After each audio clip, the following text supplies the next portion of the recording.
নমস্কার, আমি কৃষ্ণপদ অধিকারী। আমার ছোট্ট একটা ইউটিউব চ্যানেল আছে, চ্যানেলটার নাম don't care. Facebook page Krishna Krishna. আপনাদের সামনে আজকে সঞ্জীব কুমার দে, উনি বাংলাদেশে হিন্দুদের যে একটা অংশ আছে, এই অংশ কিন্তু রাজনীতির সাথে যুক্ত আছে।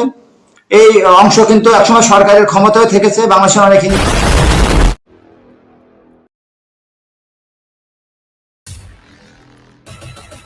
ইউটিউব চ্যানেল আছে, চ্যানেলটার নাম don't care. Facebook page Krishna Krishna. আপনাদের সামনে আজকে সঞ্জীব কুমার দে, উনি নিজেকে সনাতন ধর্মে জন্মগ্রহণ করেছে সেই কথা বলতে চায়।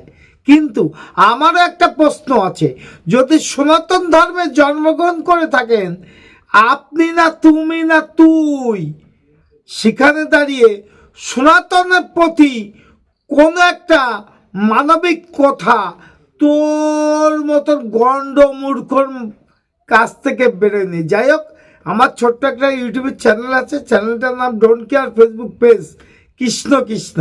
আপনাদের সকলকে আশীর্বাদ করে এবং আশীর্বাদ নিয়ে আমি একটু এই সঞ্জীব কুমার দেখে নিয়ে কিছু কথা বলতে সোশ্যাল মিডিয়ায় এসেছি। যাই হোক, আমার চ্যানেল নাম don't care, Facebook page Krishna Krishna. যদি ভিডিওটা ভালো লাগে লাইক শেয়ার কমেন্ট করবেন, এবং সনাতন ধর্মে কারা ভালো চায় আর কারা খারাপ চায় সেই বিষয় নিয়ে আমি একটু আপনাদের কাছে এসেছি। কারণ গানের শত্রু গান, বাণীর শত্রু বান, এটা সনাতন ধর্মের কথা, সেটাই জানেন। কারণ এই কথা অনেকে বিশ্বাস করবে না। কোনো সনাতন ধর্ম যদি অবহেলা করে কেউ, তাহলে সৃষ্টিকর্তা যিনি ডাক দেন, বললেন তিনি, আমি তোমাদের ক্ষমা করব না। যাই হোক, কথা হবে চোখে চোখ রেখে, এবং সনাতন ধর্মের পরে যারা অবহেলা করবে ঘৃণা করুন। চলেন দেখা যাক ভিডিওটা। এবং আমি একজন সনাতন ধর্মাবলম্বী। তো আমার এই ভিডিওটি করার মূল উদ্দেশ্য হলো যে আমি কয়েকটি মেসেজ দিতে চাই সনাতনী ধর্মাবলম্বী হিসেবে এবং বাংলাদেশের নাগরিক হিসেবে।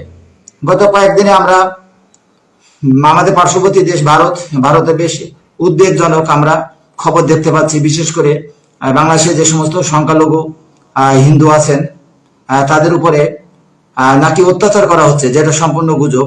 তো আমরা দেখতে পাচ্ছি যে ভারতের যে মিডিয়া, সে মিডিয়া তারা যে গুজবের খবরগুলি তারা প্রকাশ করছে প্রতিনিয়ত, সেই গুজবের খবরগুলি বিস্তরভাবে ছড়িয়ে পড়েছে পশ্চিম বাংলার এবং আসামে, যার প্রতিফলনে আমরা পশ্চিম বাংলার সীমান্তে আমরা দেখতে পেয়েছি যে পশ্চিম বাংলার যে রাজনৈতিক দল আছে বিজেপি, তারা ভারতে এসে তারা সীমান্তে এসে বাংলাদেশে ঢোকার চেষ্টা করছে। তারা আমরা দেখতে পেয়েছি আমাদের সিলেট অঞ্চলে, সেখানেও তারা আসছে বাংলাদেশে প্রবেশের জন্য।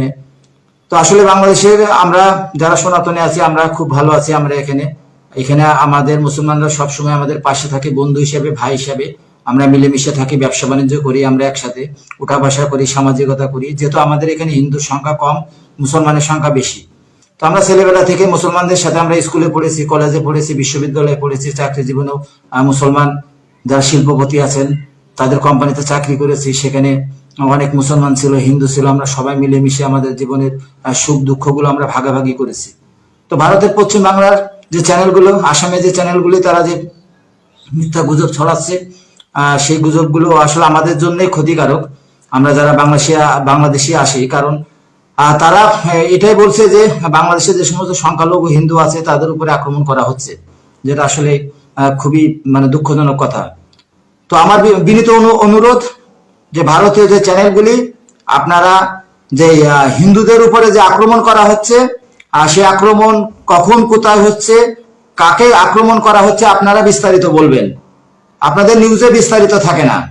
আর আপনারা যারা পশ্চিম বাংলা, যারা আসামে আছেন, যারা বাংলাদেশিদের হোটেলে না ঢুকতে দেওয়ার নোটিশ টাঙিয়ে দিচ্ছেন, যারা সীমান্ত সিলগালা করে দিচ্ছেন, তাদের প্রতি অনুরোধ যে আপনারা যে নিউজগুলো দেখছেন, যে নিউজগুলো শুনছেন, সেখানে আপনারা জানার চেষ্টা করেন যে ঘটনাটা কখন এবং কোথায় ঘটেছে। বাংলা চ্যানেল 10 কেন বলছে এই কথাটা?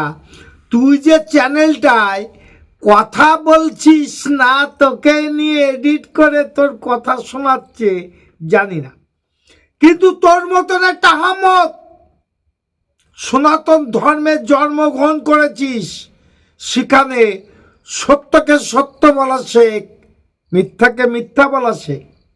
কোথায় গুজব ছড়িয়েছে সমস্ত পৃথিবীতে যে সনাতন ভাইদের প্রতি অত্যাচার অনাচার হচ্ছে, তারাও গুজব ছড়িয়েছে।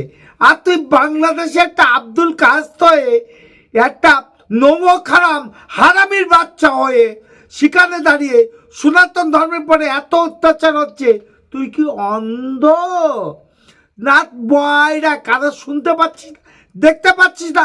সমস্ত বাংলাদেশের চ্যানেলও প্রথম আলোটা দেখবি, সনাতন পরে কি অত্যাচার হচ্ছে সেটাও তুই জানিস না।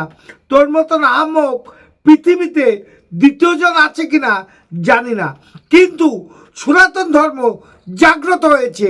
তোর মতন আহমকদের শিক্ষা সনাতন ধর্মে দিতে বাধ্য হবে এবং দেবেও। পরিস্থিতির পরে নজর রাখ, আমরাও নজর রেখেছি। আমাদের নিয়ে যে লীলা খেলা করছিস আমরা বরদাস্ত করব না। দলদাস একটা চামার নমক খারামের বাচ্চা সেখানে দাঁড়িয়ে সনাতন ধর্মে জন্মগ্রহণ করে সনাতন ধর্মেরকে নিয়ে তুই যে মিথ্যা প্রতিশ্রুতি দিচ্ছিস, মিথ্যা কথা বলছিস, এটা ঠিক না। যাই হোক, তোকে সাবধান করে দিলাম, দ্বিতীয়বার কোনো চ্যানেলে এসে তুই কোনো মতামত ব্যক্ত করবি না। সোশ্যাল মিডিয়া আছে, যদি মতামত ব্যক্ত করিস তুই যে প্রান্তে থাকিস শিক্ষা দিয়ে দেবো।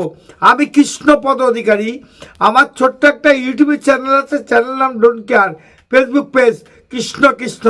আমার কমেন্ট বক্সে তোর গান্ডুর বাচ্চা তুই যা কিছু প্রশ্ন করবি উত্তর আমি দিয়ে দেব। আমি সনাতন ধর্মের লোক, সনাতনকে নিয়ে যে অবহেলা অঘৃণা এবং আমাদের প্রতি যে অত্যাচার করে ক্ষমা করব না।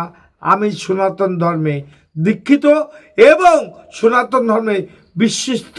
সবার আগে আমি মনে করি আমার একটা গর্ব, ভারতবর্ষে থাকি এবং সনাতন ধর্মকে নিয়ে চলি, সনাতন ধর্মে আমি জন্মগ্রহণ করেছি, এটাই আমার সৌভাগ্য। যাই হোক, ছোটো একটা ইউটিউবের চ্যানেল আছে, চ্যানেলটার নাম don't care, Facebook page Krishna Krishna. সবাই সনাতন ভাইদের পরে এবং মাদের পরে বোনেদের পরে একটা নিবেদন করছি, এই সমস্ত আহমকদের ভিডিও দেখবেন না, কারণ এরা সনাতন ধর্মের শত্রু, আগামী দিনেও শত্রু থাকবে।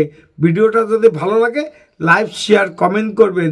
সমস্ত জায়গায় সনাতন ভাই এখন। নমস্কার। Madam, when sorry.